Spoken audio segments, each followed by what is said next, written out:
আসসালামু আলাইকুম গাইস, আশা করি তোমরা সবাই ভালো আছো। আজকে আমরা যাব ভূত দেখতে। এখন বাজে রাত 12টা সামনে আর রাত 1টা বাজে, প্রায় 1 বাজার পর আমরা ওখানে ভূত দেখতে পাবো, কারণ পাওড়ায় ওখানে ভূত দেখা যায়। আমরা যাচ্ছি ভূত দেখতে। ভূত দেখবো আমরা কোথায় জানো? লাল বিবির কবরস্থানের সামনে। লাল বিবির কবরস্থানে নাকি ভূত আছে, আমরা সবার মুখে শুনছি, আর অনেকে নাকি দেখছে।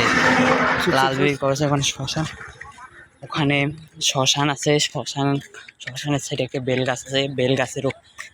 বেল গাছে নাকি অনেকে দেখছে ওখানে আগুনে দলার মতন করে চলে।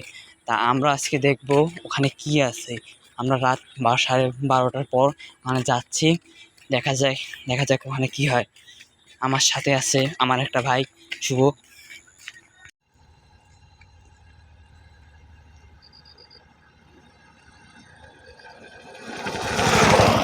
ভাই, ওই যে আমরা ভূত দেখতে পাচ্ছি সামনে, যাই নীল নীল চোখ। ভাই ওটা কি রে ভাই? এই যে সামনে, ওই যে ভাই ওটা কি? ভাই এটা কি ভাই? ওই যে ওখানে ভূত, এই যে দাঁড়িয়ে আছে ভাই। ওই যে ওখানে ভূত। ভাই ভাই আমরা ভাই এখানে ভাই